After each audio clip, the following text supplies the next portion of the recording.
Shalom saudara, dalam edisi Voice of Pentecost kali ini, kita akan membahas mengenai hati-hati dengan mulutmu. Pada tahun 1900-an di Amerika Serikat, pernah diadakan suatu penelitian terhadap dua keluarga untuk meneliti pengaruh perkataan dan karakter terhadap keturunan mereka. Secara mengejutkan, hasil yang didapat adalah keluarga Jonathan Edwards yang mendidik anak mereka sesuai perkataan firman Tuhan memiliki keturunan yang berhasil. Sedangkan keluarga Max Jukes yang tidak memperhatikan perkataan mereka sesuai dengan firman Tuhan memiliki keturunan yang buruk dan tidak berhasil. Hal ini membuktikan bahwa perkataan kita memiliki kuasa bagi masa depan kita. Yesaya 50 ayat 4 dikatakan, Tuhan Allah telah memberikan kepadaku lidah seorang murid, supaya dengan perkataan aku dapat memberi semangat baru kepada orang yang letih lesu. Setiap pagi ia mempertajam pendengaranku untuk mendengar seperti seorang murid. Pertanyaannya sekarang, bagaimana caranya agar lidah kita disebut sebagai lidah seorang murid? Yang pertama, mengendalikan setiap perkataan yang keluar dari mulut kita. Yakobus 3 ayat 5, 6, dan 8 berkata, demikian juga lidah, walaupun suatu anggota kecil dari tubuh, namun dapat memegahkan perkara-perkara yang besar. Lihatlah, betapapun kecilnya api, ia dapat membakar hutan yang besar. Lidah pun adalah api. Ia merupakan suatu dunia kejahatan dan mengambil tempat di antara anggota-anggota tubuh kita sebagai sesuatu yang dapat menodai seluruh tubuh dan menyalakan roda kehidupan kita. Sedang ia sendiri dinyalakan oleh api neraka, tetapi tidak seorang pun yang berkuasa menjinakkan lidah. Ia adalah sesuatu yang buas, yang tak terkuasai, dan penuh racun yang mematikan. Hal ini harusnya menyadarkan kita bahwa dosa perkataan atau dosa lidah bukanlah sesuatu yang main-main. Daud sendiri menyatakan bagaimana dia memiliki tekad yang kuat untuk menjaga dirinya supaya jangan berdosa dengan lidahnya. Daud memberikan sebuah istilah menahan mulutnya dengan kekang, di mana kekang artinya melakukan kontrol, memegang kendali terhadap mulut atau perkataan kita. Memang bukan sesuatu yang mudah, tapi bukan merupakan hal yang mustahil karena dengan pertolongan dari Roh Kudus, kita pasti bisa melaluinya. Yang kedua, menyadari bahwa semua perkataan kita diperhatikan oleh Tuhan. Perkataan merupakan ekspresi hati dan ungkapan dari apa yang kita pikirkan. Tuhan melihat kita jauh ke lubuk hati kita yang terdalam. Ia mengetahui segala motivasi hati kita. Mungkin orang lain dapat kita bohongi dengan perkataan manis dan lembut yang sebenarnya hanya sekedar menutupi hati yang busuk atau pikiran yang jahat. Tapi Tuhan tidak dapat dibohongi. Daud menyatakan dalam Mazmur 139 ayat 4, sebab sebelum lidahku mengeluarkan perkataan, sesungguhnya semuanya telah kau ketahui, ya Tuhan. Dalam konteks dunia modern saat ini di mana media sosial menjadi salah satu sarana komunikasi yang dipakai untuk mengungkapkan ide, pendapat, komentar, informasi, bahkan curahan isi hati, jari-jari kita sebagai alternatif lidah atau bisa dikatakan sebagai lidah yang menuliskan perkataan kita di medsos juga harus kudus. Jangan sampai jari-jari kita mengetikkan pesan hoax, yaitu berita sembarangan yang tidak terbukti kebenarannya, apalagi yang menimbulkan perpecahan, kebencian, kebingungan, bahkan penyesatan bagi orang-orang yang membacanya. Yang ketiga, mulut kita senantiasa memperkatakan firman dan puji-pujian. Salah satu cara efektif untuk menjaga agar kita tidak salah menggunakan perkataan adalah dengan menggunakannya secara benar, yakni dengan cara senantiasa memperkatakan firman Tuhan dan puji-pujian kepada Tuhan di setiap waktu, di setiap keadaan, di setiap situasi kepada semua orang. Sambil kita memuji-muji Tuhan, ingatlah apa yang Tuhan nyatakan melalui Yakobus dalam suratnya.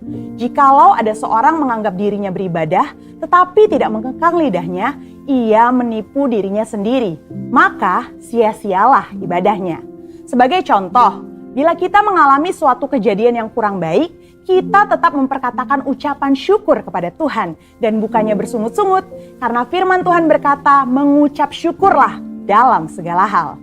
Yang keempat, menyelaraskan perkataan dengan perbuatan kita. Dalam 1 Yohanes 3 ayat 18 dikatakan bahwa kita harus mengasihi bukan hanya dengan perkataan atau dengan lidah saja, tetapi dengan perbuatan dan dalam kebenaran. Perkataan adalah sesuatu yang nyata dan dapat didengar secara nyata. Namun, ketika perkataan diucapkan untuk menyatakan perasaan kasih kepada seseorang, hal tersebut bisa menjadi sesuatu yang tidak berarti apa-apa jika tidak disertai dengan perbuatan nyata seperti yang dikatakan. Misalnya, ketika kita berkata bahwa kita mengasihi Tuhan dengan segenap hati, namun kita malas beribadah atau malas melakukan firman Tuhan, maka perkataan kita tidak bermakna sama sekali.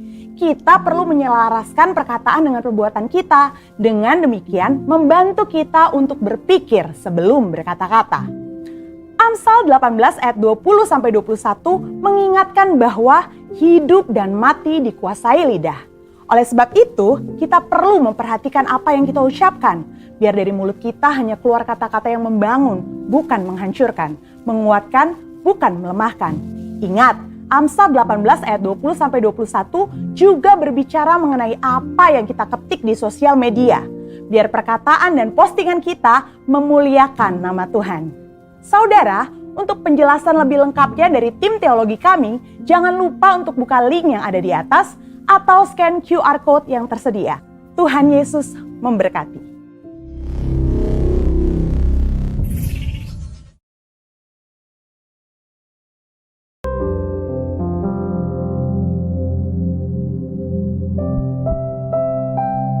Saudara yang dikasih Tuhan, shalom.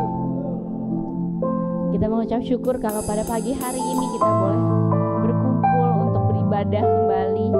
Mari kita satukan hati kita, kita naikkan ucapan syukur kita.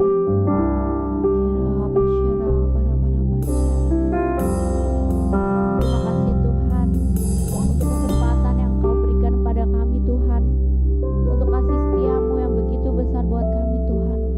Kami bisa ada Tuhan untuk bersekutu, untuk meninggikan nama-Mu Tuhan. Itu adalah semua anugerah daripadamu Tuhan Yesus. Biarlah Tuhan Engkau bertahta di atas setiap puji-pujian dan penyembahan kami. Biarlah hati kami selalu bertujuan hanya kepadamu Tuhan, dan hati kami selalu memuliakan nama-Mu Tuhan. Haleluya.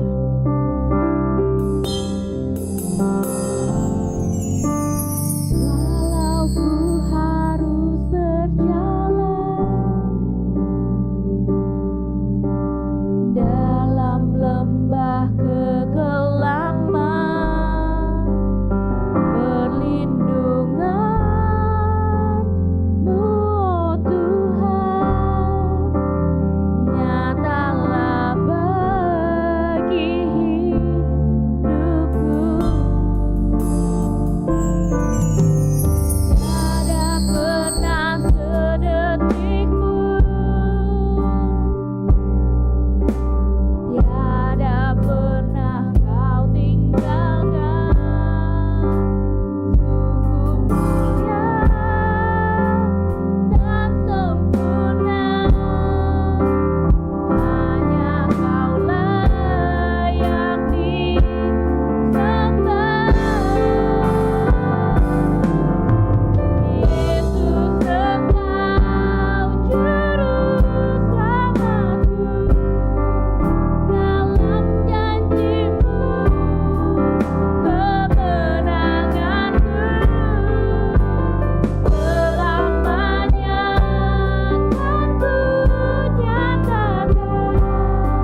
kami Tuhan. Dan kami mau menaikkan syukur kami kepadamu Tuhan. Kami mau memuji-Mu lebih dahsyat lagi Tuhan. Bertahtalah atas setiap pujian dan penyembahan kami. Kami siap untuk lebih lagi meninggikan nama-Mu Tuhan. Hanya di dalam nama Tuhan Yesus Kristus. Setiap kita sama-sama katakan amin. Puji nama Tuhan. Boleh kasih tos kanan kirinya, katakan Tuhan Yesus baik.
nama Tuhan. Saat ini waktunya kita akan mempersiapkan hati kita untuk mendengarkan firman Tuhan.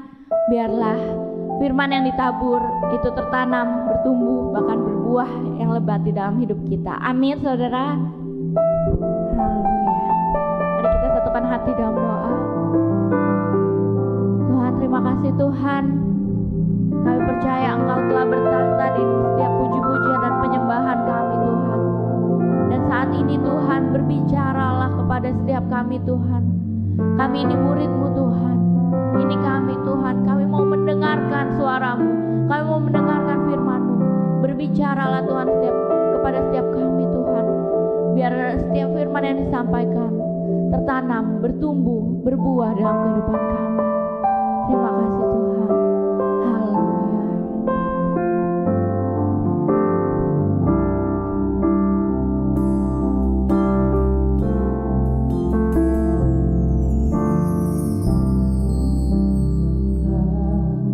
Kasih mencari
yang bisa Tuhan tanpa Engkau.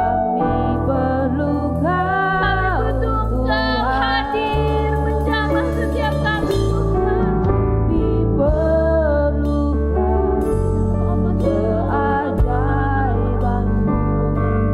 Kami butuhkan sentuhan tangan-Mu.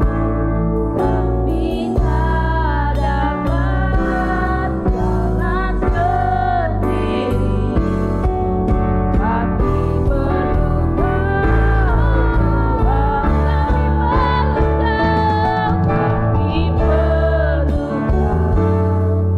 keajaiban-Mu. Kami butuhkan sentuhan tangan-Mu. Kami tak dapat jalan sendiri. Kami perlu Kau Tuhan. Kami perlu Kau Tuhan. Kami perlu Tuhan. Haleluya. Orala nama syana karala nama syana karala nama syana. Orala nama syana karala nama syana karala. Orala nama syana karala nama syana karala nama. Di nama karala nama syana karala nama syana. Yarala nama syana karala nama syana. Orala nama syana. Siang hari ini Bapa, kami mengucap syukur kalau kami Tuhan Engkau beri kesempatan untuk ada dalam hadirat-Mu. Engkau hadir di tempat ini. Engkau memberkati hidup kami. Engkau memberi kesehatan, kekuatan, dan memberikan kalau kami ada sebagaimana kami ada hari ini. Itu semua karena kemurahan-Mu. Terima kasih Tuhan untuk kasih setia-Mu. Biarlah Tuhan di dalam segala sesuatu hidup kami terus berjalan di dalam rencana dan kehendak-Mu. Dan kami terus mengakui bahwa Engkaulah Tuhan dan Raja dalam hidup kami. Terima kasih Bapa, urapi hamba-Mu. Urapi kami semua, baik di onsite, online, semua Tuhan.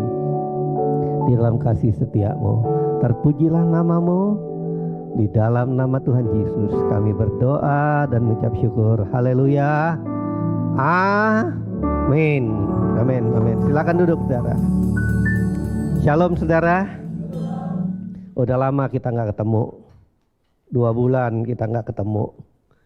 Nah saudara-saudara, kalau kita lihat hari-hari ini, orang yang kerja was-was untuk diberhentikan kerja. Orang yang mau kerja, ngelamar sono sini, susah dapat pekerjaan. Rupanya saudara di dalam Alkitab juga ada cerita tentang orang yang saudara udah bangun pagi-pagi, saudara nggak dapat kerjaan, pengangguran. Saudara pernah baca nggak? Makanya saudara, semua cerita hidup kita itu ada di Alkitab. Makanya ayo kita mulai baca. Nah, coba kita lihat ya, saudara lihat di layar saudara. Matius 20, kita baca ayat pertama sampai ayat yang ke-16. Nah, adapun hal kerajaan sorga sama seperti seorang tuan rumah yang pagi-pagi benar keluar mencari pekerja-pekerja untuk kebun anggur. Kita berhenti ini dulu. Siapa yang nyari pekerja-pekerja? Tuhan. Nah, saudara siapa yang dicari? Kita klik ayat yang kedua. Klik ayat kedua berikutnya. Nah, setelah itu ya, ia sepakat dengan pekerja-pekerja itu mengenai upah sedinar sehari. Nah, berapa dealnya? 1 dinar sehari. Nah, 1 dinar itu pada waktu zaman itu memang upah orang kerja sehari. Sehari itu saudara gini ukurannya, sehari itu dari jam 6 pagi sampai jam 6 sore. Nah, saudara, orang kerja dari jam 8 pagi pulangnya jam 8 malam aja udah jerit-jerit. Ini kerjanya 12 jam loh dapat sedinarnya. Ini di Alkitab, bukan di luar-luar. Kita lihat ya, upahnya dealnya berapa? Ayo ngomong sama-sama, satu dinar. Karena kita mau belajar sama-sama ini. Terus, klik 3. Nah, kira-kira pukul 9 pagi, ia keluar pula. Karena pekerjaannya kurang. Saudara, pabrik ini, kebun anggur ini kurang ininya. Jadi dicari orang, kira-kira pukul 9 pagi ia keluar pula dan melihatnya ada lagi orang-orang lain menganggur di pasar. Apa? Menganggur. Artinya ngelamar juga nggak dapet. Jadi dia cari, mana orang-orang yang ininya, yang nganggur. Ngapain lu nganggur situ? Ayo kerja di tempat saya, di kebun anggur saya. Jam 9 pagi, ya sudah catat, jam 9 pagi. Jadi kalau 9 pagi direkrut sampai ke kebunnya jam berapa? Kira-kira jam 10. Saudara ya? Nah, oke, terus. Kita klik lagi. Katanya kepada mereka, pergi jugalah kamu ke kebun anggurku dan apa yang pantas akan kuberikan kepadamu, dan mereka pun pergi. Dealnya berapa? Dealnya berapa? Salah, saudara jawabnya. Apa yang pantas akan kuberikan, suka hati gua. Nah, saudara, kita baca Alkitab satu-satu, kita mesti perhatikan, saudara, makanya baca jangan satu ayat aja. Nah, katanya kepada mereka, pergi jugalah kamu ke kebun anggurku dan apa yang pantas akan kuberikan kepadamu. Jadi apa yang pantas di hati Tuhan itu yang dikasih, itu yang terus ya. Dan mereka pun pergi. Kira-kira pukul 12 dan pukul 3 petang ia keluar pula dan melakukan yang sama seperti tadi. Seperti berapa? Berapa dealnya? Sama seperti tadi, sepantasnya. Jam 12 dan jam 3. Bayangkan jam 12, saudara mau pergi kerja apa lagi? Orang udah makan siang, apalagi jam 3. Udah siap-siap. Biasanya kalau kerja kantor, saya di SICC dulu, saudara, kalau udah jam 3 itu orang udah siap-siap ngumpulin, udah siap-siap mau pulang karena jam 4 mobil jemputan pulang. Nah, tetapi terus ya, kira-kira pukul 5 petang, saudara, kalau pukul 5, kalau kerjanya sampai jam 6, kira-kira berapa jam kerjanya? Berapa jam? Ayo sudah jawab. 1 jam. Nah, kira-kira jam 5 petang ia keluar lagi dan mendapati orang-orang lain pula. Lalu katanya kepada mereka, mengapa kamu menganggur saja di sini sepanjang hari? Nganggur sepanjang hari, saudara. Kalau saudara lihat ekonomi hari-hari ini, saudara, bukan makin baik. Ya, Tuhan pasti memberkati Indonesia. Kita nyanyi damailah Indonesia diberkati. Tetapi orang yang, saudara, ini mulai disaring, saudara. Kenapa orang nganggur sepanjang hari? Nggak ada penjelasan di dalam Alkitab ini. Cuma kita ayo mulai menganalisa kenapa mereka nggak itu. Nah, terus, saudara. Ini ayat berapa? 26 ya? Hah? 26 ya? 27 nggak usah lagi. Nah, terus gini, kata mereka kepadanya, ini alasannya. Karena tidak ada orang yang mengupah kami. Artinya dia mau bilang gini, gua udah ngelamar kiri kanan, muka belakang, atas bawah, dalam dan lebar, tinggi dan rendah. Nggak ada orang yang mau mengupah. Saudara, kalau saudara dapat pekerjaan, kesimpulan saya yang pertama, itu semua karena anugerah Tuhan. Yang ngerti katakan amin. Nah, jadi itu anugerah Tuhan. Dia bilang gini, nggak ada orang yang mengupah kami. Bukan kami nggak mau kerja. Jadi orang-orang ini bukan malas loh saudara. Tapi nggak ada orang yang mau mempekerjakannya. Mereka mau. Kenapa nggak mau ngupah? Yang pertama, mungkin kualifikasi orang itu nggak tepat untuk dipekerjakan. Bukan males. Nah saudara, kalau kayak saya ini ngelamar kerja nggak dapat udah. Pasti udah nggak dapet, ya. Paling kalau dikerjakan pun karena belas kasihan. Asuransi aja nggak mau terima, udah kayak gini, banyak penyakit katanya udah, ya kan? Tapi sebenarnya enggak, saudara. Saya tuh pakai asuransi, nggak, saudara, saya dikasih asuransi di kerja, itu nggak pernah klaim. Sampai dia bilang, nih orang buat apa dia bikin asuransi? Nah, mau klaim nggak boleh, saudara, karena penyakitnya banyak di semua bagian badan. Kalau klaim untuk dokter gigi nggak boleh, yang saya. Nah, saya bilang udah sama kantor, klaimnya itu bagian saya yang itu urusan asuransi yang gigi aja dah gitu. Jadi saya bisa klaim. Nah, saudara, jadi mereka ini bukan males, tapi kondisi mereka nggak cocok lagi. Yang kedua, saudara, mungkin kondisi tubuh mereka juga nggak ini. Dalam arti kata bukan kondisi tubuh aja, tapi pengetahuannya nggak nyapai, nggak bisa kerja. Jadi saudara catat ini, bukan karena mereka males, mereka mau kerja, tapi kualifikasinya nggak bisa. Nah, saya mau ajak saudara lihat satu-satu.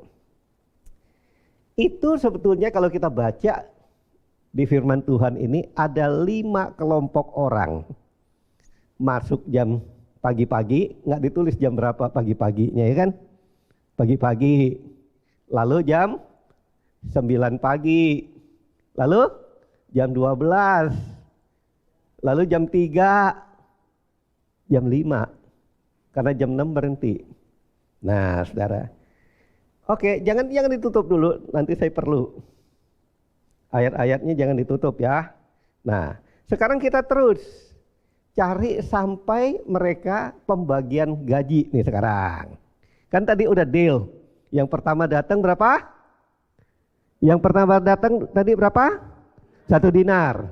Yang kedua, ketiga, keempat berapa?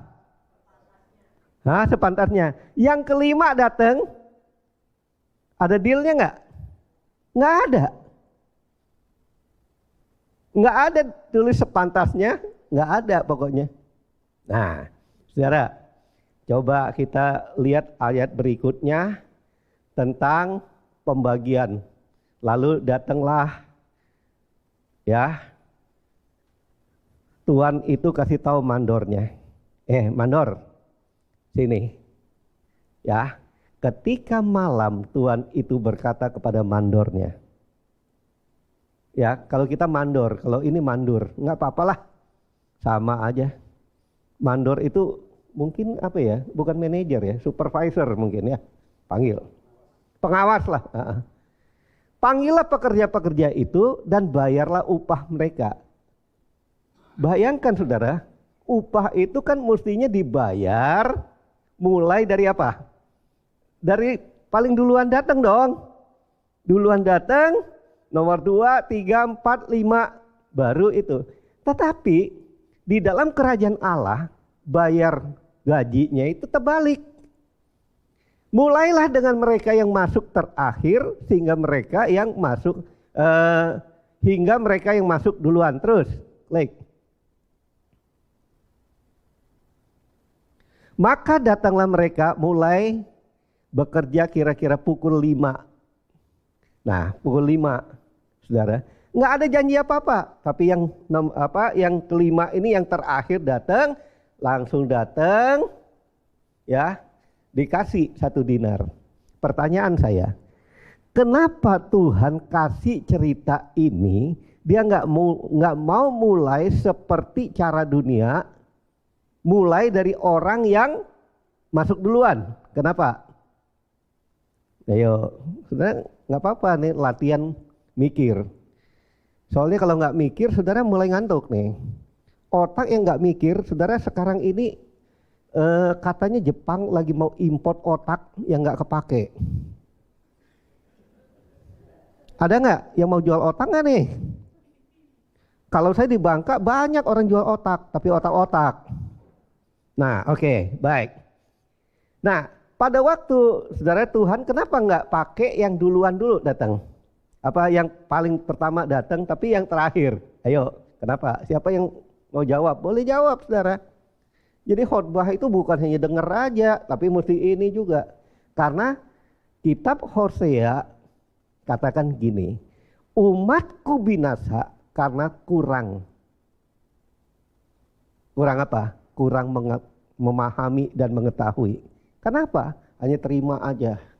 Kata pendeta ini. Ya, ayo. Tuhan nggak mau gitu, saudara. Itu sebabnya Tuhan taruh di hati saya, pulang dari SICC, Tuhan taruh di hati saya ngomong sama istri saya.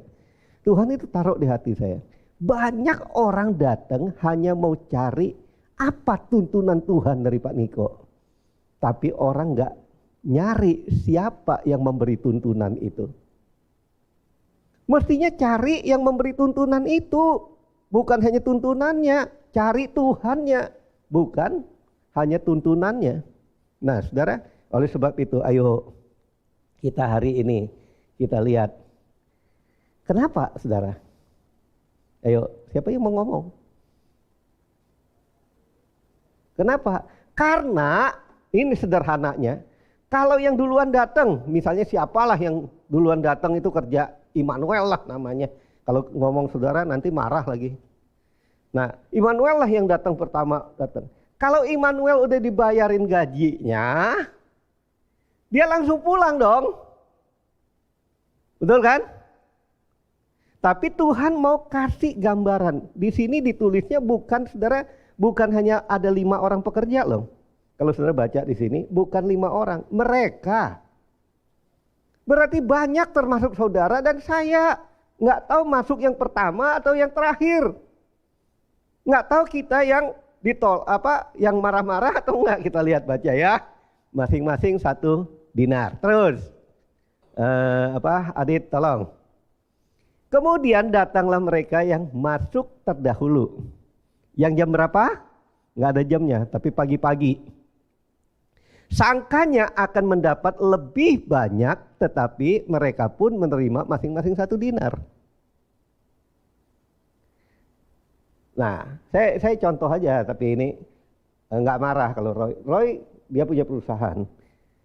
Pegawainya ada yang datang pagi-pagi, itu udah janji tuh. Nah, lalu yang datangnya jam 5 sore dikasih gajinya sama.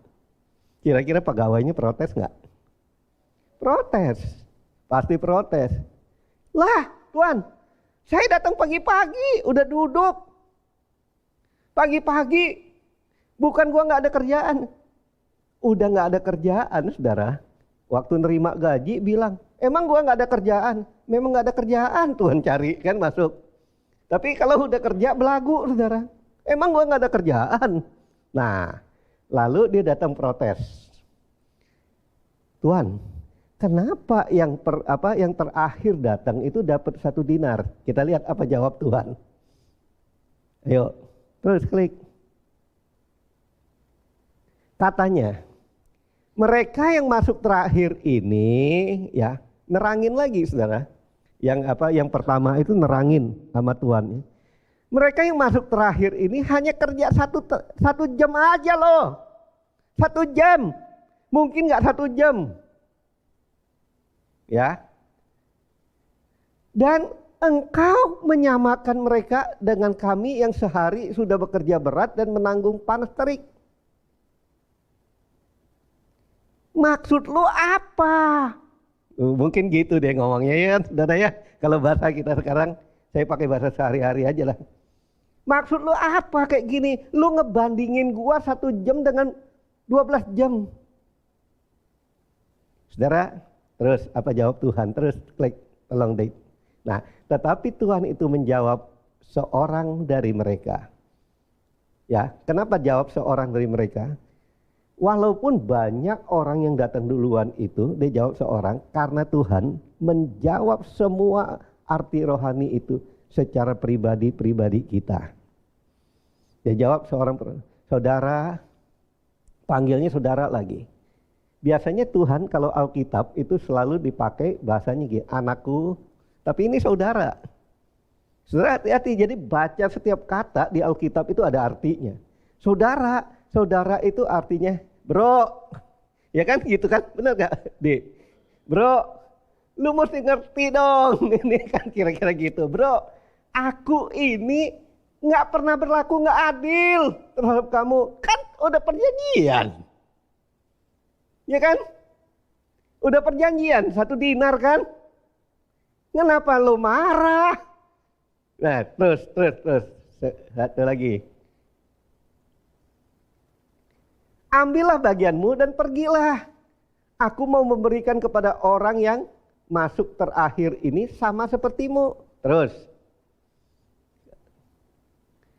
Tidakkah aku bebas mempergunakan milikku menurut kehendak hatiku? Atau iri hatikah engkau karena aku murah hati? Saudara, di sini tekanan daripada semua ayat itu di sini nih. Tidakkah aku bebas menggunakan milikku menurut kehendakku? Saudara, Tuhan itu bebas menentukan apa yang dia mau memberkati kita atau enggak. Ada enggak dicatat di mana?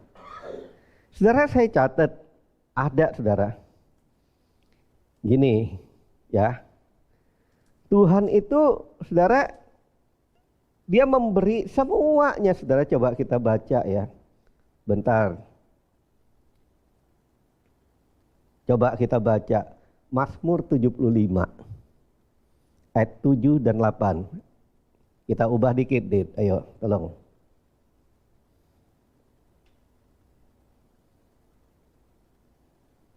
Nah. Tetapi Allah adalah hakim. Hakim, saudara. Hakim itu kalau Tuhan bilang Allah itu adalah hakim, hakim itu ngerti hukum pertama.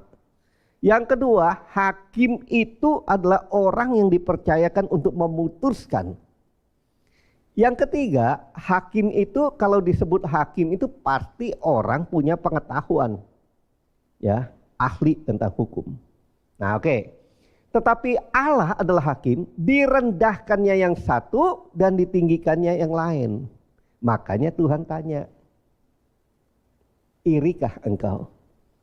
Artinya saudara, Tuhan itu berdaulat. Saya mau katakan gini. Kalau, ya maksudnya saya bukan Tuhan. Saya pakai bahasa sehari-hari. Tuhan itu mau ngomong gini, suka-suka hati gua. Saya pinjam gini misalnya. Saya mau berkati Wisnu, terserah saya dong Immanuel. Saya mau berkati Immanuel, terserah saya dong Roy. Milik gua.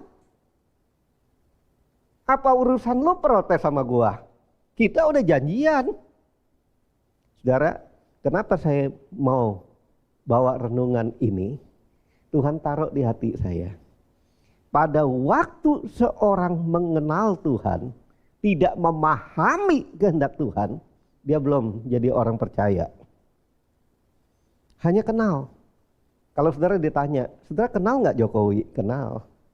Tapi saudara pahamin nggak apa yang dia mau? Belum tentu. Nah, oleh sebab itu saudara, Tuhan mau kita itu memahami, mengerti tentang Tuhan. Apa yang mengerti Tuhan? Tuhan bilang gini, aku berdaulat atas semuanya. Nah, saya teruskan dulu. Dit, kita balik yang ke tadi. Ayat itu tadi. Adapun hal kerajaan sorga itu, nah, jangan sini, yang terus, yang itu bagi itu tadi. Tentang iri hatikah kamu? Nah, saudara, pada waktu ditanya itu, iri hatikah kamu? Kalau aku ini berdaulat, suka hati gua, harta gua. Iri hatikah kamu? Saudara, tentang iri hati ini, makanya Tuhan tanya, iri hatikah kamu? Saudara, kalau ditanya, Kalau saudara lihat orang lain diberkati lebih banyak, saudara lebih dikit, iri hati nggak? Ayo. Pasti jawabannya ada dua. Jawabannya dua. Yang pertama gini, oh enggak dah Tuhan, kan kita udah janji. Tuhan mau kasih gue sekian. Ya kan? Betul nggak? Kan jawabnya gitu. Tuhan kan udah janji mau kasih gue sedinar. Jadi nggak apa-apa dong, gue udah dapat sedinar. Dia pulang ke rumahnya dengan istrinya datang. Pak, tumben pulangnya cepet. Iya dong, kan kita udah kerja. Pulang dapat gaji, ya gaji dong. Kan udah janji tuannya ini. Kan katanya saya dengar ada yang masuk belakangan dapat gajinya kayak si papa juga. Ya nggak apa-apa, memang kita udah deal sama bos, udah deal. Ya udahlah, daripada itu kita ngucap syukur aja. Ini berkat Tuhan, ayo kita makan-makan. Pulang yang kedua. Mah, aku pulang. Tumben papa pulang, tapi kok mukanya cemberut. Cemberut gimana? Gimana nggak cemberut? Orang yang belakangan nggak tahu apa-apa. Gua udah mau manajer, gajinya sama kayak gue. Sikat aja Pak, sikat aja Pak, gitu. Jadi istri ada dua macam lagi. Yang satu bilang, udah Pak, sabar, itu semua berkat Tuhan. Nah itu pasti istri di Palem Galaksi dah tuh. Kalau yang di luar itu sikat aja Pak, masa nggak adil Pak? Ya. Langsung tetangganya bilang, cuy, sikat bleh. Oke. Saudara, di dalam menghadapi itu sebetulnya cerita ini Tuhan memberi kita satu gambaran. Makanya pertanyaan, iri hatikah kamu? Saudara, sikap hati yang benar untuk mengikut Tuhan itu, kita harus melihat kalau orang lain diberkati itu, engkau nggak sama seperti dia, tapi engkau sama seperti mana Tuhan percayakan engkau. Jadi setiap orang itu punya berkatnya masing-masing. Nah, pada waktu saudara kita iri hati, kita tidak mengakui lagi kedaulatan Tuhan. Karena Tuhan itu sanggup memberikan, kalau dia mau memberikan saudara bisa lebih daripada orang itu. Ya saudara ya, bisa lebih. Tuhan itu tahu caranya, bagaimanapun caranya Tuhan tahu untuk memberkati kita. Karena dia berdaulat dalam hidup kita. Nah saya teruskan saudara, iri hatikah kamu, dia bilang. Tentunya saya percaya saudara nggak iri hati, mau diberkati kayak nggak kayak orang. Saudara, coba pasang muka saudara yang enggak iri hati. Coba dilihat sama Tuhan. Yang iri hati, yang enggak iri hati senyum kayak saya gitu. Ya udah gitu. Orang diberkati tapi kita tetap kalau sampai hari. Lalu yang kedua dia katakan, karena aku murah hati. Saudara, kita harus catat satu hal di dalam hidup ini. Tuhan itu selalu murah hati. Dia murah hati kepada siapapun. Kalau saudara mungkin merasa, kan hidup ini ada musimnya, namanya ada musim salju, saudara ya. Kalau di negara 4 musim itu ada musim salju, ada musim semi, ada musim gugur, ada musim panas. Nah, kalau di Indonesia itu ada musim panas dan musim dingin.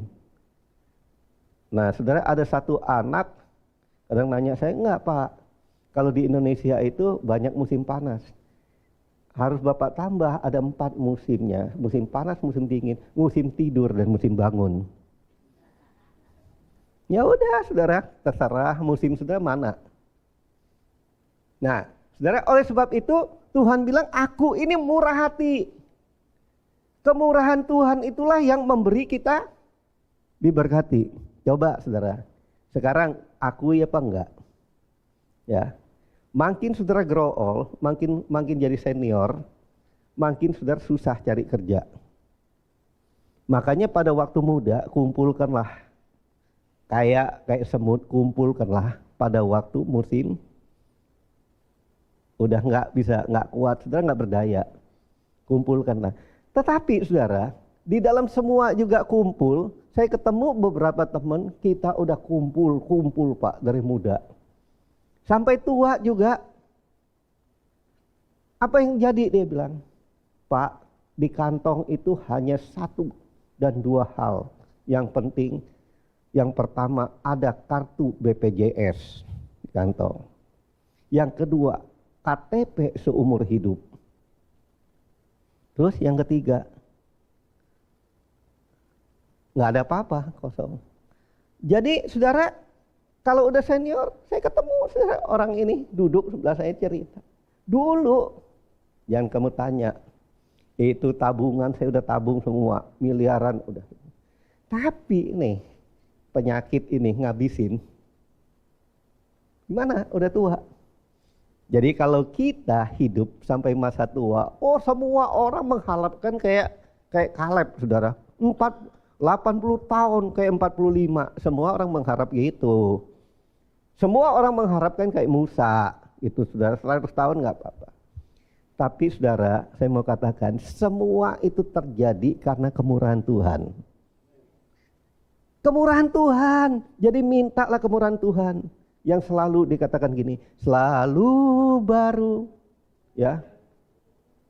Dan tak pernah terlambat pertolongan Tuhan, karena Tuhan itu memberi selalu, dikatakan kemurahan dan kebajikan Tuhan itu selalu baru setiap pagi. Tiap pagi.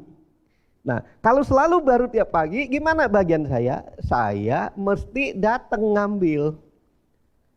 Kalau pagi-pagi, saudara, saya nggak lupa. Yang pertama saya datang, Bapak, terima kasih tidur sepanjang malam. Bangun pagi ini sehat. Saya gerakin tubuh. Ya ada sih rasa sakitnya dikit. Tapi Tuhan bilang, terima kasih Tuhan, udah segar bisa bangun. Mata jelas, nggak usah ke dokter mata.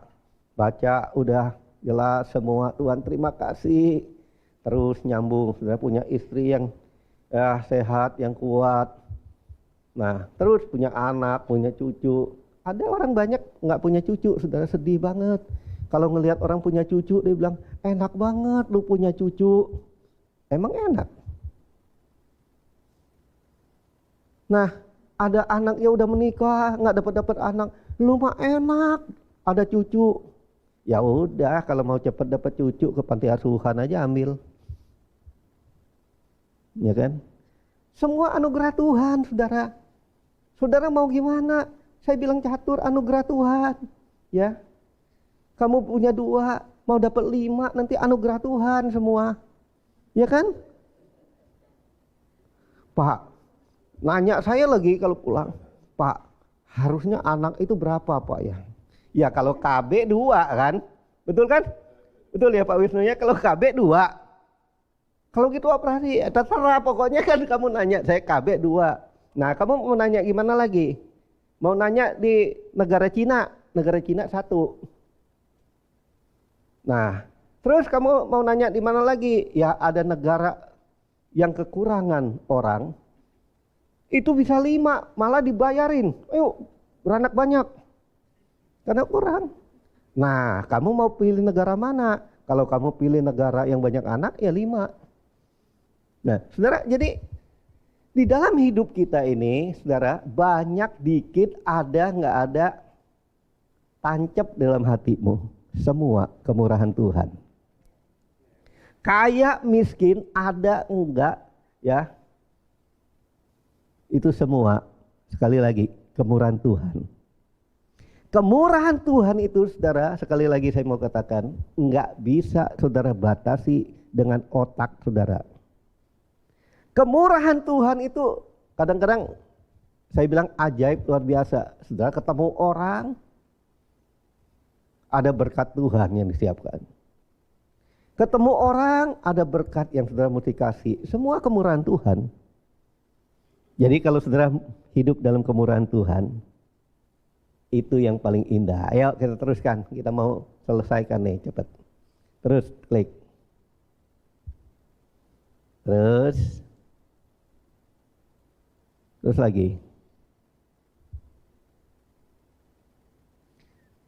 Ya.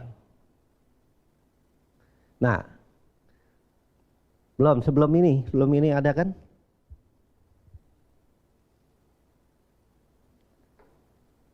Nah, saudara, ini yang paling, pada waktu saya berdoa Tuhan bilang bahwa pencurahan Roh Allah itu akan turun besar-besaran. Dan setiap orang akan bertemu Tuhan secara otentik. Lalu Tuhan kasih saya sangat, bahasa saya menggelitik hati saya dengan kata-kata ini. Orang yang terakhir akan menjadi yang terdahulu. Dan yang terdahulu akan menjadi terakhir. Nah, pertanyaannya kenapa? Nah, ini bukan soal upah lagi. Kenapa? Nah, saudara, sebelum saya jawab kenapa, tapi saya mau ajak saudara lihat gini. Bagaimana mempertahankan supaya kita yang terdahulu itu tetap terdahulu. Ini yang penting. Jangan pikir yang terakhir dulu. Nah, apa yang harus kita lakukan, saudara? Supaya kita yang terdahulu tetap terdahulu. Kan saudara sekarang ini terdahulu. Ada orang yang belum masuk nih. Nanti ada orang yang masuk, mereka bisa lebih kencang. Nah, saudara, kenapa orang terdahulu itu bisa jadi terakhir? Saya analisa dan doa, Tuhan bilang gini. Karena orang yang terdahulu itu merasa waktunya masih lama, harinya berakhir. Karena mereka mulai jam 6 jadi santai. Yuk kita santai. Mereka tidur-tiduran, mereka males, suka hati mau datang pada Tuhan. Ya pokoknya terserah gue, banyak waktu Tuhan masih. Tapi orang yang datang belakangan itu karena dia tahu untuk upah 1 dinar itu kerjanya untuk sehari. Karena dia waktunya singkat, dia kerja semaksimal mungkin. Dia lakukan semaksimal mungkin. Nah, saudara, gimana supaya kita yang terakhir tetap jadi yang terdahulu, yang terdahulu tetap jadi terdahulu? Nggak ada lain. Saudara mesti Roma 12 ayat 11, janganlah kerajinanmu kendor, tapi biarlah rohmu menyala-nyala. Artinya tetap on fire, tetap nyala. Dulu waktu kita pertama ikut Tuhan, wah saudara, kita rajin, datang duluan. Nah, jangan sampai saudara ya baca dan lihat firman Tuhan ini karena yang terakhir jadi terdahulu, saudara ngambil arti hurufiah. Akhirnya saudara datang ke gereja, yang terakhir aja dah sampai doa berkatnya, amin. Itu kan nanti jadi terdahulu. Bukan itu, saudara. Nanti orang yang datang duluan, ya kayak Kevin apa-apa datang duluan, pendeta datang duluan, ya jadi terakhir. Bukan itu, saudara, yang dimaksudkan Tuhan. Tapi yang Tuhan maksudkan, kalau engkau datang terdahulu, supaya nggak jadi terakhir, tetaplah menyala-nyala. Yang tahu menyala apa enggak, Tuhan dan saudara hari-hari ini. Nggak bisa orang lain, ayo on fire. Saudara, pendeta di sini hanya ngomong. Saudara nggak bisa, hanya saudara sendiri yang tahu. Jadi, ayo kita bangkit. Ini yang pertama. Kitalah yang harus on fire. Yang kedua, kenapa orang yang terdahulu itu bisa jadi kemudian? Karena dia datang duluan, dia merasa lebih banyak kerja daripada yang terakhir. Sehingga saudara, orang yang begini ya, bukan soal waktu masuknya, tapi orang yang merasa dirinya itu berjasa dengan Tuhan. Tahu berjasa? Berjasa dengan Tuhan, inilah yang akan jadi kemudian. Karena orang yang terakhir itu karena dia tahu nggak ada jasa apa-apa, dia mesti lakukan dengan on fire. Saudara, jangan taruh hidup kita rasa berjasa dengan Tuhan. Kita nggak ada jasa apa-apa. Kita itu pengangguran, nggak ada apa-apa. Tuhan panggil kok. Jadi orang Kristen, saudara, kan saya banyak kadang-kadang baca dapat pertanyaan gini. Kenapa Pak kita jadi orang Kristen Makin kita jadi orang Kristen makin susah, memang nggak ada janjinya. Tapi banyak orang Kristen berpikir kalau udah jadi orang percaya, jadi orang Kristen itu pasti aku diberkati, dikasih spesial dari orang lain. Kalau orang lain berkatnya 1, aku 10. Iya, kalau saudara hidup sungguh-sungguh dengan Tuhan. Gimana sungguh-sungguh? Yohanes pasal 4 ayat 24 katakan gini, 23 dan 24, ada saatnya penyembah-penyembah benar itu menyembah Bapa dalam roh dan kebenaran. Jadi kalau saudara mau hidup yang Tuhan maksudkan untuk tetap menjadi terdahulu, nggak ada lain. 2, saudara teruslah menyembah, hidup dengan roh.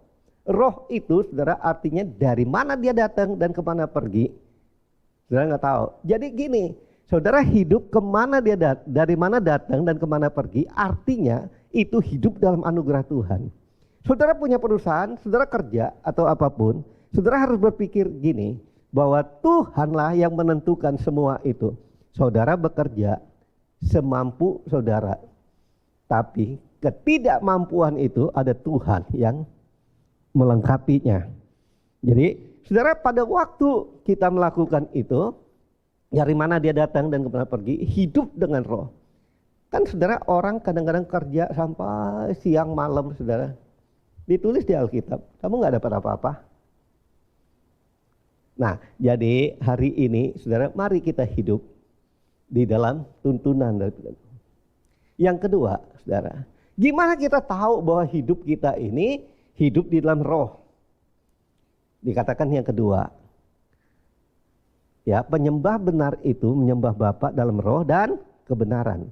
Kalau kita berbicara kebenaran itu arti hidup benar. Yang kedua, kebenaran itu adalah firman Tuhan. Jadi orang yang suka memuji menyembah Tuhan, cari Tuhan, saudara, bukan cari berkatnya Tuhan, bukan cari sesuatu yang dari Tuhan, tapi cari Tuhannya dulu, saudara pasti dapat sesuatu yang dari Tuhan. Tapi kalau orang mencari sesuatu dari Tuhan, makanya orang bertanya, Tuhan, kenapa sih? Ya, orang lain kok lebih diberkati daripada saya? Katanya ikut Tuhan saya diberkati. Memang saudara, dua ini tadi, kalau saudara hidup di dalam roh dan kebenaran, itu namanya ditulis dalam satu kesimpulan, cari dulu kerajaan Allah. Nah saudara, oleh sebab itu, jadi saudara, supaya kita enggak yang awal jadi akhir, kita hidup dalam roh dan hidup dalam kebenaran. Terus saudara, enggak ada lain. Dengan demikian kita ayo mulai hari ini kejar Tuhannya. Kejar Tuhannya. Di dalam usaha apapun hari ini, enggak ada orang usaha enggak ada halangan. Kalau usaha nggak ada halangan, orang saudara ya, itu kerjanya udah ngitung duit tiap hari, itu aja masih susah. Ya kan? Jadi kasir ngitung duit tiap hari, ada susah. Ini bukan duit gua, diambil nggak? Ya kan tantangan juga. Nah saudara, udah tiap hari ngeliat duitnya, banyak bener. Jadi di bumi ini memang kesusahan itu ada, tapi kalau kita tahu kita hidup dalam roh dan kebenaran, maka Tuhan bilang berbahagialah engkau, tetaplah hidup di dalam cinta mula-mula, datang mula-mula, terus on fire. Siapa kita? Kita yang tahu bagaimana kita. Oleh sebab itu saudara, mari kita cek hati kita. Cek hati kita sebelum kita mengambil roti dan anggur. Lambang kasih dan kesetiaan Tuhan. Coba kita lihat dulu, apakah kita masih ada iri hati? Apakah kita ini ada sakit hati, kepahitan? Iri hati itu menimbulkan sakit hati. Sakit hati menimbulkan amarah. Amarah menimbulkan kepahitan. Kepahitan menimbulkan gua bunuh loh. Nah, pembunuhan. Saudara, Saudara bilang saya mah enggak. Tapi saudara hari ini kecewakah saudara menjadi orang percaya? Kecewakah saudara menjadi orang Kristen? Kalau saudara kecewa, coba evaluasi kembali. Mungkin kitanya yang enggak benar. Tuhan itu enggak pernah enggak benar. Dia hakim yang adil. Baik saudara, mari kita akan baca sama-sama saudara. 1 Korintus 11 ayat 26. Nah, ayo baca sama-sama ya. Saya mau kita baca sama-sama. Ya karena kita mau perjamuan, ya kita berdiri aja sama-sama yuk.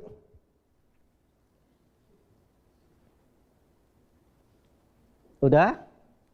Nah, kita pakai bahasanya karena kemarin Pak Niko cerita tentang Damaris.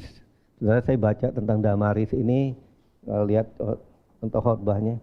Saudara, kalau dia ini orang yang sungguh-sungguh. Nah, saudara, baik saudara,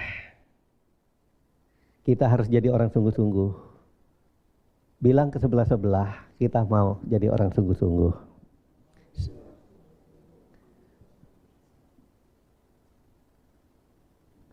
Saudara udah bilang? Udah ngomong? Bilang sekali lagi.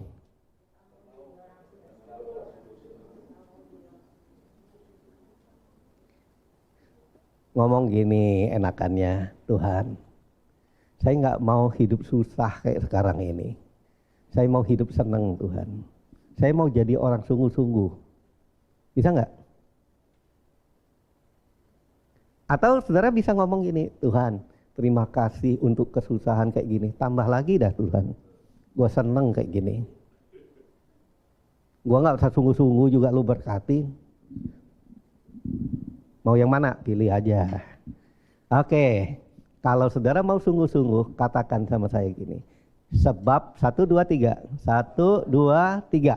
Sebab tiap kali kamu makan roti ini, minum cawan ini, kamu memberitakan kematian Tuhan sampai Ia datang. Terus klik.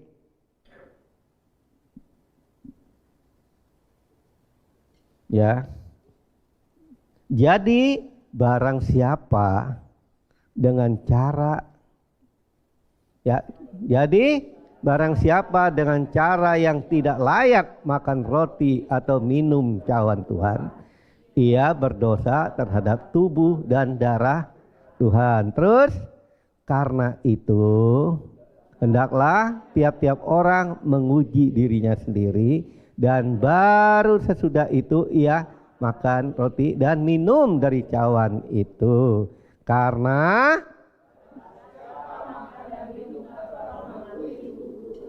ia mendatangkan kan? Sebab itu banyak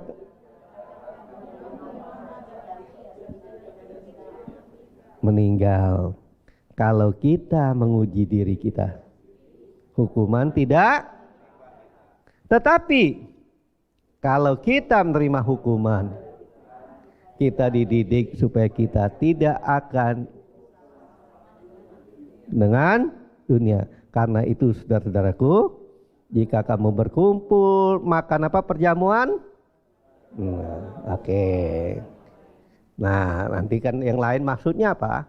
Supaya kita ini sama-sama merenungkan akan kasih Tuhan. Dia mati bagi kita, dia bangkit bagi kita.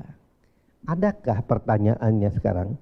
Saudara dalam kelemahan tubuh, sakit-sakitan, saudara ya, kelemahan, ya, sakit apa? Sakit ekonomi, sakit pikiran, stres, depresi. Mungkin, saudara, ada satu hal, kita itu kurang menghargai tubuh dan darah Kristus. Gimana kurang menghargainya? Kita kurang sungguh-sungguh melihat anugerah Tuhan itu. Ayo kita bertobat. Kita bertobat. Saya beri waktu sejenak, beberapa menit, renungkan. Kalau ada sesuatu, minta ampun sama Tuhan. Kalau ada sesuatu yang Tuhan ingatkan, minta ampun.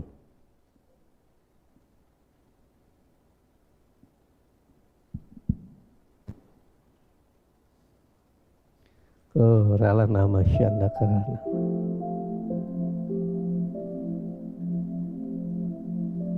Rala nama syanda karana. Ampuni Tuhan.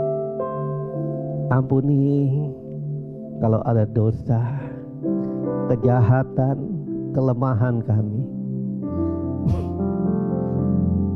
Ampuni Bapa.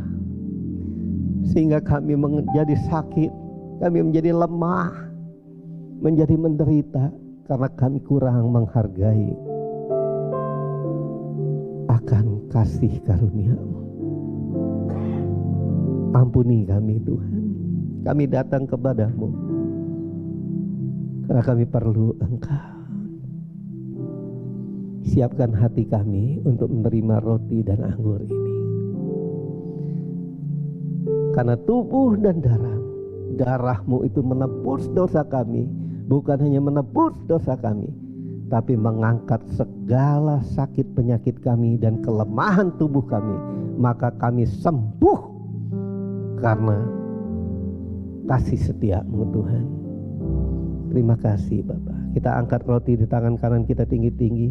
Sebab apa yang telah kuteruskan kepadamu telah aku terima dari Tuhan, yaitu bahwa Tuhan Yesus pada malam waktu Ia diserahkan mengambil roti, dan sesudah itu Ia mengucap syukur atasnya dan memecah-mecahkannya dan berkata, inilah tubuhku yang diserahkan bagi kamu, perbuatlah ini menjadi peringatan akan aku. Saudara-saudara, bukankah roti yang kita pecah-pecahkan adalah menggambarkan tubuh Kristus? Mari kita makan.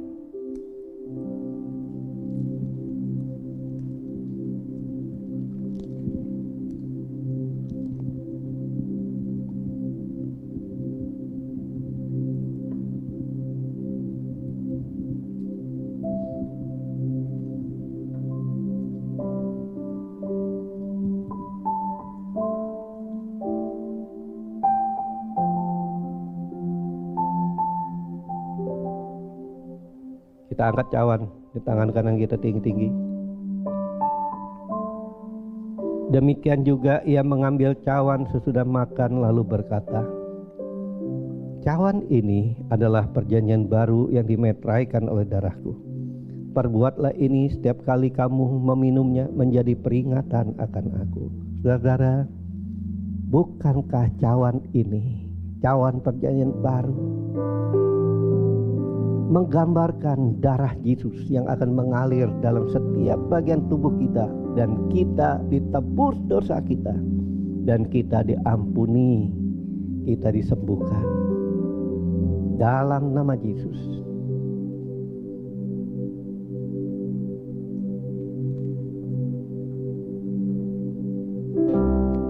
Angkat kedua tangan kita. Rala nama syandakar. Rala nama syandakar. Sembah Dia. Rala nama syandakar, nama syandakar. Rala nama syandakar, rala nama si. Rala nama syandakar, rala nama. Rala nama syandakar. Tiaralah nama Syana, karalah nama Syana. Dia yang layak dipuji dan disembah. Rala dabala badama nama Syana, karalah nama. Rala nama Syana, karalah nama si. Tiaralah nama Syana, karalah nama si. Tiaralah nama Syana, karalah. Rala nama Syana, karalah nama si. Tiarala dabala bala bala bala masyana karala dabala bala bala bay. Tiarala nama syana karala nama. Rala nama syana karala nama. Tiarala nama syana. Tiarala nama. ku disembuhkan dan hikmah ampuni dalam hadirat-Mu. Ada sukacita,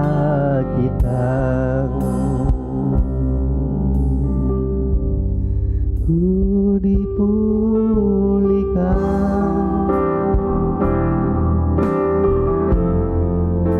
dan dibarui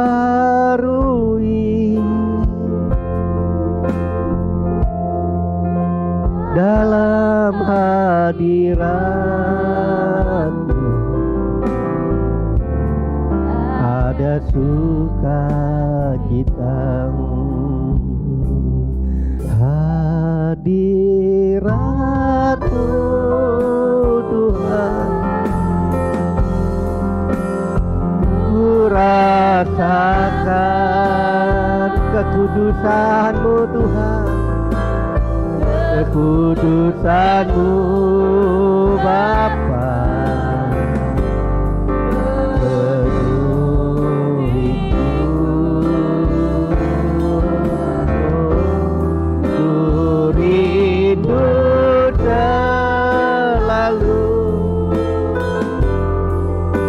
Diam dalam bait-Mu, menikmati kasih anugerah-Mu. Angkat kedua tangan kita. Oh raladama syana karala, pengurapan-Mu turun Tuhan. Biarlah pengurapan-Mu turun. Terima pengurapan Tuhan. Memberi kita kekuatan, kemampuan. Oh, berjalan menyenangkan hati Tuhan. Mengetahui kehendak Tuhan. Hidup memahami dan mengerti akan Tuhan. Oh, biarlah Engkau hidup lebih intim lagi dengan Tuhan. Oh, mencari Tuhan. Terima kasih Bapa. Terima kasih Bapa. Kau tahu yang sakit Engkau telah sembuhkan, yang lemah Engkau telah Tuhan kuatkan. Setiap orang Engkau beri jalan keluar dalam hidupnya. Engkau berikan berkat-berkat khusus dalam hidup mereka. Baik mereka Tuhan dalam pekerjaan mereka Engkau berkati. Baik yang Tuhan belum ada pekerjaan, Engkau cukupkan Tuhan. Karena Engkau berjanji Engkau selalu mencukupkan dan tidak pernah kekurangan. Dari manapun Tuhan, timur, barat, utara dan selatan, kami tidak mendapatkan semua itu, tapi peninggian berkat Tuhan itu datang daripada-Mu. Terima kasih Bapa. Berbahagialah orang yang percaya walaupun tidak melihat. Orang yang hidup karena percaya, sungguh-sungguh percaya bahwa Tuhan sanggup mencukupkan hidupnya. Yang mau percaya saudara, mari angkat tanganmu yang kanan, taruh tangan kirimu di dadamu. Katakan, Tuhan, hatiku percaya,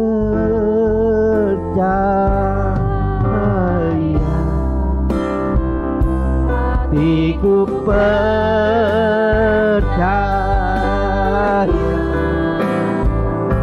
hatiku percaya,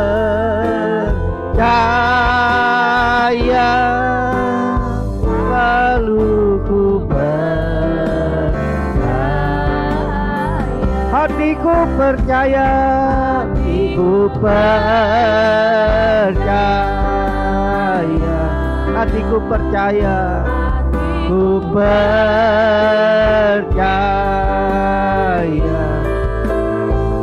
hatiku percaya,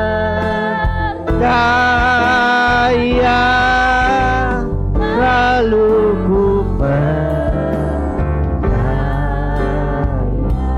Tuhan, Engkau lihat tangan-tangan yang teracung ke atas.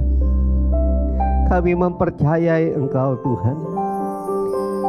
Selama hidup kami masih berjalan di atas muka bumi ini, Engkau sendiri katakan berbahagia orang yang percaya walaupun tidak melihat. Tuhan, Engkau lihat jemaat-Mu, apapun yang mereka alami dalam hidup mereka, dalam usaha pekerjaan, dalam hidup mereka sehari-hari. Kami mengangkat tangan kami Tuhan dan berkata, Tuhan, kami mempercayai Engkau. Kami tidak mau bersungut-sungut lagi. Kami tidak mau mengeluh, tapi kami mau percaya bahwa kasih karunia Tuhan, anugerah Tuhan itu selalu baru dalam hidup kami setiap hari. Selalu tepat waktu Tuhan menolong kami.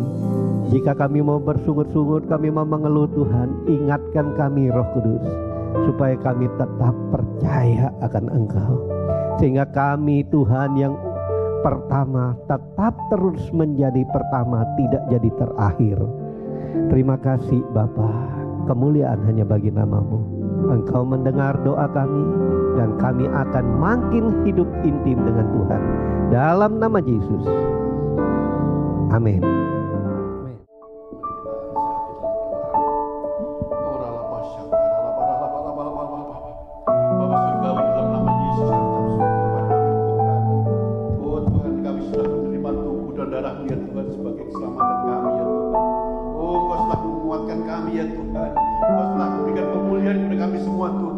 Yang lemah menjadi kuat, yang sakit dia sembuh, yang kekurangan Tuhan cukupkan. Oh terima kasih Tuhan, terima kasih Tuhan. Kau berkati hamba-Mu Tuhan, Pak Pendeta Immanuel Sutopo Tuhan, yang sudah Kau pakai Tuhan, saluran berkat untuk menyampaikan isi hati-Mu Tuhan untuk kami semua ya Tuhan. Oh berkat-Mu tercurah melimpah ya Tuhan, kesehatan, kekuatan menjadi bagian daripada hidupnya Tuhan. Keluarga Kau berkati berlimpah-limpah ya Tuhan. Dimanapun hamba-Mu melayani Tuhan, nama-Mu ditinggikan dan muliakan. Jiwa-jiwa yang datang keselamatan daripada Tuhan. Terima kasih Tuhan, terima kasih untuk hari ini Tuhan. Terima kasih Tuhan untuk kami saat ini, hingga saat ini kami bisa memuji dan menyembah Tuhan, memuliakan nama Tuhan dimanapun kami berada ya Tuhan. Kasih melimpah Tuhan atas kami semua ya Tuhan. Terima kasih. Oh Tuhan, saat ini Tuhan kami bersehati, kami berdoa untuk kepala sedang kami Bapak Ibu Insinyur Niko Nyotor Harjo Tuhan. Oh Tuhan berkati, Tuhan urapi, Tuhan pakai luar biasa ya Tuhan. Tuhan berikan kesehatan dengan wakil-wakilnya Tuhan. Kami berdoa juga Tuhan untuk gembala-gembala Tuhan, cabang-cabang, rayon-rayon Tuhan, cabang khusus ya Tuhan. Berkati, berikan Tuhan, Tuhan urapi luar biasa. Terkhusus kami berdoa untuk cabang C4 ya Tuhan, Bapak Pendeta William Kauto Tuhan. Tuhan berkati berlimpah-limpah, Tuhan urapi, Tuhan pakai luar biasa ya Tuhan. Jemaat di wilayah C4 ya Tuhan, dan cabang-cabang di bawahnya ya Tuhan. Oh terkhusus kami berdoa Tuhan untuk Humpalan Galaksi Tuhan. Tuhan berkati kepala kami Pak Immanuel Sutopo bersama keluarga, bersama Ibu Helen Tuhan. Berkati wakilnya Tuhan, berkati berlimpah-limpah ya Tuhan. Kau pakai luar biasa menyampaikan visi daripada Tuhan pada jemaat-Mu ya Tuhan. Oh terima kasih Tuhan, terima kasih Tuhan Yesus. Tuhan kami berdoa untuk negara kami Indonesia, damailah Indonesia, shalom Indonesia. Berkati bangsa kami ya Tuhan. Oh Tuhan berikan kesejahteraan kepada bangsa kami ya Tuhan. Kami berdoa untuk pemimpin kami Tuhan, Presiden Tuhan bersama wakilnya ya Tuhan. Tuhan berikan hikmat marifat-Mu ya Tuhan. Kau berikan roh hikmat-Mu Tuhan untuk memimpin negara ini dengan kebenaran ya Tuhan. Kau jauhkan Tuhan negara ini Tuhan dari kekacauan ya Tuhan. Berkati ya Tuhan lembaga-lembaga negara, DPR, MPR, TNI, Polri, eksekutif, legislatif, semua Tuhan berkati sertai roh takut akan Kau ya Tuhan. Untuk mereka memimpin negara ini dengan benar dan takut akan Kau ya Tuhan, dengan roh kebijaksanaan daripada-Mu ya Tuhan. Oh terima kasih Tuhan Yesus, terima kasih Bapa, terima kasih Kau sungguh baik Tuhan, sangat baik Tuhan. Oh terima kasih Tuhan. Kami berdoa Tuhan untuk generasi Yeremia Tuhan. Oh Tuhan berkati generasi yang mulia Tuhan, generasi yang cinta mati-mati dengan Tuhan, penuh dengan Roh Kudus, jauh dari ikatan-ikatan narkotik, LGBT. Oh Tuhan berkati mereka Tuhan, pakai Tuhan luar biasa ya Tuhan untuk menjamah generasi generasi Yeremia yang penuh kreatif dan melayani Tuhan luar biasa ya Tuhan, dan membawa jiwa-jiwa dalam penuaian terakhir ini ya Tuhan. Oh rapasikira untuk menyelesaikan amanat agung ya Tuhan. Oh Tuhan, biarlah melalui generasi ini Tuhan, nama Tuhan ditinggikan dan dimuliakan, buat jiwa-jiwa dimenangkan untuk kemuliaan Tuhan. Oh terima kasih Tuhan, terima kasih Bapa. Tuhan kami berdoa Tuhan untuk menggunakan Pentakosta ketiga ini ya Tuhan. Oh berkati ya Tuhan lembaga-lembaga yang Tuhan pakai ya Tuhan. Tuhan pakai luar biasa di GBI ya Tuhan, Kau berkati COG, ORU, WBA dan EBT ya Tuhan, Kau pakai ya Tuhan untuk menyelesaikan amanat agung ya Tuhan, bahwa Pentakosta ketiga dimulai dari Indonesia bergerak ke barat dan kembali ke Yerusalem. Nama Tuhan ditinggikan dan dimuliakan ya Tuhan. Terima kasih Tuhan, terima kasih Tuhan. Terpujilah namamu ya Tuhan. Terkhusus Tuhan kami berdoa Tuhan hari ini Tuhan untuk gerejamu di tempat ini Tuhan. Kami itu Tuhan tempat gereja yang bisa kami punya wadah ya Tuhan untuk melayani itu dan pekerjaanmu ya Tuhan. Tuayan yang sudah siap ya Tuhan. Kami bukan pekerja-pekerja dan tempat ya Tuhan beribadah Tuhan yang berkati. Terima kasih ya Tuhan, terima kasih Tuhan. Puji hormat kemuliaan hanya bagi nama Tuhan. Dalam nama Yesus kami berdoa dan mengucap syukur. Haleluya, haleluya. Amin. Kiranya Engkau memberkati aku berlimpah-limpah dan memperluas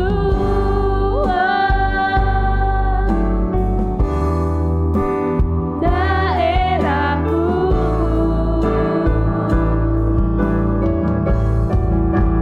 Dan kiranya tanganmu menyertai aku dan melindungi aku daripada malapetaka, sehingga kesakitan tidak menimpa aku, sehingga kesakitan tidak menimpa aku, sehingga kesakitan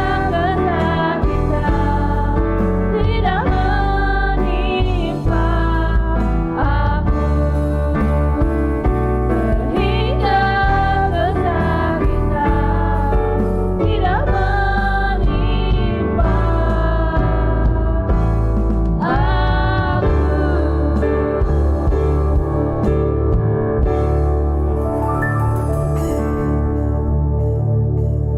Tuhan memberkati engkau dan melindungi engkau. Tuhan menyadari engkau dengan wajahnya dan memberi engkau kasih karunia. Tuhan menghadapkan wajahnya kepadamu dan memberi engkau damai sejahtera. Saudara-saudara kasih Tuhan, terimalah berkat yang berlimpah-limpah dari Allah Bapa yang Maha Kuasa, cinta kasih yang sempurna dari Yesus Kristus, anak tunggal Tuhan kita, penyertaan daripada Roh Kudus dan saya hari ini sampai kekal selama-lamanya. Setiap kita yang percaya semoga kekal. Amin. Mari bersama-sama perkatakan iman dalam Mazmur 91. Dalam lindungan Allah. Orang yang duduk dalam lindungan yang maha tinggi dan bermalam dalam naungan yang maha kuasa akan berkata kepada Tuhan, tempat pelindunganku dan kubu pertahananku, Allahku yang kupercayai. Sungguh Tuhanlah yang akan melepaskan aku dari jerat penangkap burung, dari penyakit sampar yang busuk. Dengan kepaknya Tuhan akan melindungi aku, di bawah sayapnya aku akan berlindung, kesetiaannya ialah perisai dan pagar tembok. Aku tak usah takut terhadap kedahsyatan malam, terhadap panah yang terbang di waktu siang, terhadap penyakit sampar yang berjalan di dalam gelap, terhadap penyakit menular yang mengamuk di waktu petang. Walau 1000 orang rebah di sisiku dan 10.000 di sebelah kananku, tetapi itu tidak akan menimpa aku. Aku hanya menontonnya dengan mataku sendiri, dan melihat pembalasan terhadap orang-orang fasik. Sebab Tuhan ialah tempat perlindunganku, yang maha tinggi telah kubuat tempat perteduhanku. Malapetaka tidak akan menimpa aku, dan tulah tidak akan mendekat kepada kemahku. Sebab malaikat-malaikatnya akan diperintahkannya kepadaku untuk menjaga aku di segala jalanku. Mereka akan menatang aku di atas tangannya, supaya kakiku jangan terantuk kepada batu. Singa dan ular tedung akan kulangkahi. Aku akan menginjak anak singa dan ular naga. Sungguh hatiku melekat kepada Tuhan, maka Tuhan akan meluputkan aku. Tuhan akan membentengi aku, sebab aku mengenal namanya. Bila aku berseru kepada Tuhan, Tuhan akan menjawab aku. Tuhan akan menyertai aku dalam kesesakan. Tuhan akan meluputkan aku dan memuliakan aku. Dengan panjang umur akan Tuhan kenyangkan aku, dan akan Tuhan perlihatkan kepadaku keselamatan daripadanya. Amin. Mari saya undang jemaat yang dikasihi Tuhan untuk kita bersama-sama memperkatakan apa yang dimaksud dengan Pentakosta ketiga. Pentakosta ketiga adalah pencurahan Roh Kudus yang dahsyat di zaman ini melebihi yang terjadi di Azusa Street. Pentakosta ketiga akan mengakibatkan penuaian jiwa yang terbesar dan yang terakhir sebelum Tuhan Yesus datang kembali. Pentakosta ketiga akan membangkitkan generasi Yeremia, yaitu anak-anak muda yang dipenuhi Roh Kudus, cinta mati-matian kepada Tuhan Yesus, tidak kompromi terhadap dosa, dan akan bergerak untuk memenangkan jiwa. Pentakosta ketiga lahir di Indonesia dan bergerak ke bangsa-bangsa. Gerakan ini dari timur ke barat dan akan kembali ke Yerusalem. Pentakosta ketiga akan memberikan kuasa untuk menyelesaikan amanat agung, dan setelah itu Tuhan Yesus datang kembali. Amin.